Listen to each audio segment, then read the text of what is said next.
What's going on, Romshinators? It's me, Romshii. Today we're going to talk about being sober at the party, sober at the function, going to parties sober, socializing with people sober, and I've got my party hat on just to show you that even though I'm sober, I can still have a good time without alcohol. So let's break this down. There's 3 tenets of sober partying that I like to go by, and that is fizzy water, picking your spots, and the getaway. If you can nail these 3 ideas, you can pretty much go anywhere that you want to go. Sober. Number 1, fizzy water. Fizzy water was put on this earth by God to help alcoholics recover from alcoholism. It was one of the main things that I used to help me get over the constant need to drink, because I was still drinking something. I was drinking fizzy water. And in my first sober years, I would go everywhere with fizzy water. Perrier, bubbly, no-name shit, President's Choice shit, cranberry shit. You go over to someone's house, they got a soda stream, you get them to make you some soda water. Everywhere I went, I was loaded with cans. I would go to parties with whole cases of soda water. In fact, let me show you a picture. Yep, that's me. That was all me. I drank all of those soda waters in one night, and I wasn't even at a party. I was just at my friend's house. That's the type of shit that I had to do to overcome drinking alcohol. It's crazy. I'm not saying you need to drink this much soda water. You really don't. More people confronted me about drinking too much soda water than ever confronted me about drinking too much alcohol. I understand it might be easier to confront somebody about drinking too much soda water, but still, this is too much, but this is what I did. I don't think it had any lasting medical effects on me, but I would say maybe tone it down a bit. Maybe drink 4 or 5 in a night if you have to. Fizzy water is not the only option. There's also plenty of non-alcoholic beers that taste kind of shitty, but they're still beer, damn it. And you can go to a lot of bars and they have at least one option. I find it really nice if you go to a bar and they have like a nicer option and they serve it to you in like a real glass and you feel like you're having a drink and you really fit in.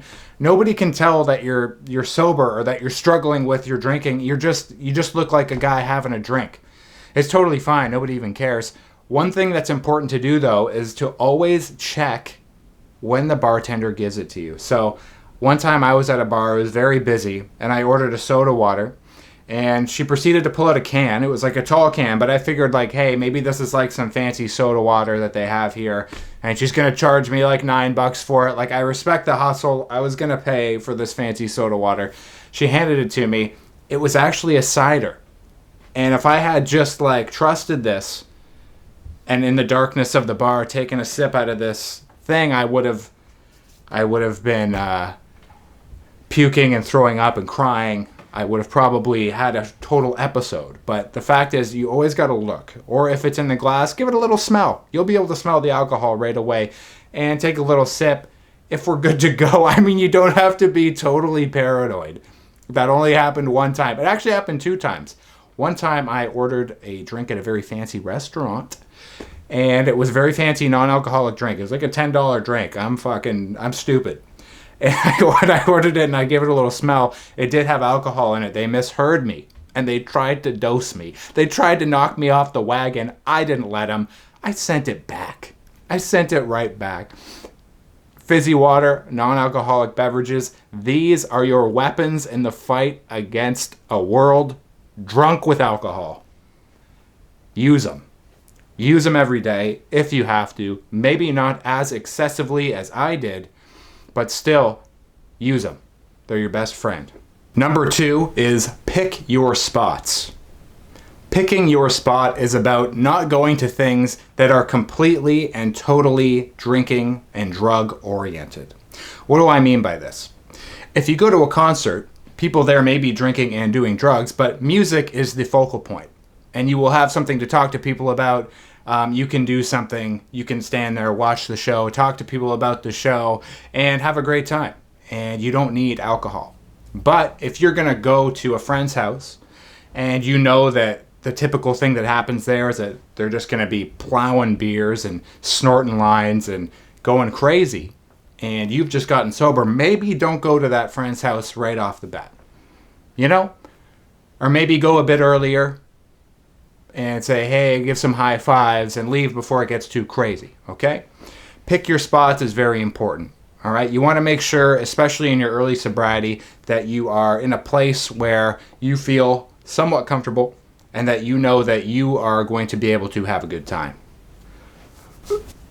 This leads me directly into my third point, which is the getaway. Wherever you go, whatever you do, you got to make sure that you have a getaway plan, that you have a mode of transportation to get yourself out of there if you become too uncomfortable or if you just feel like it's time to go. Because let's face it, your drinking self and your sober self, they want very different things. They stay up very different hours. They find very different things amusing as far as a party goes, you know? Like when I was drinking, I would want to stay up till 2 a.m. Giving people rides on a hand cart, on a dolly, and flipping them in the air and, hitting into the walls. And my sober self probably wants to be in bed by the time that sort of stuff starts happening. So getting out of there is important. If you live in a more rural area, that means you're going to need a car. You're going to need some wheels, brother. Okay, you're going to need a car. If you're in a city, you're going to need a bike. You're going to need a Presto Pass. Or if you're not in Toronto, a Transit Pass. You're going to need one of those. Or you're going to need to be able to walk there, okay? Because you don't want to be stuck somewhere overnight or stuck waiting on a ride when you are completely uncomfortable. You know, let's say you brought the fizzy water, you thought you picked a good spot, you get there and things are going a bit too crazy, it's going at a different speed that you thought, you're getting cravings, you're feeling bad, people are bringing stuff up that's making you feel weird, trying to pressure you into drinking. You got to be able to say, hey, it's been great, I really got to go.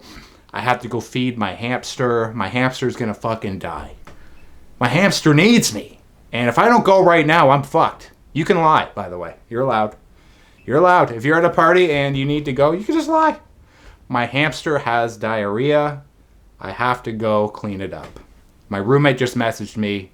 It's a level 3 violation of the roommate code. I've got to go home. You get your keys. You get in your car. You pull out the driveway. Clean, sober, clear. You're on your way home. You've done it. You've got your soda water, you've picked your spot, and you did your getaway plan. If you do these 3 things, you can pretty much go to any event. Well, except for the ones that aren't your spot, which kind of doesn't make sense, but you can go to almost anything if you get these 3 elements down. Some people are assholes. Some people are little pieces of shit, and they are going to try to test you.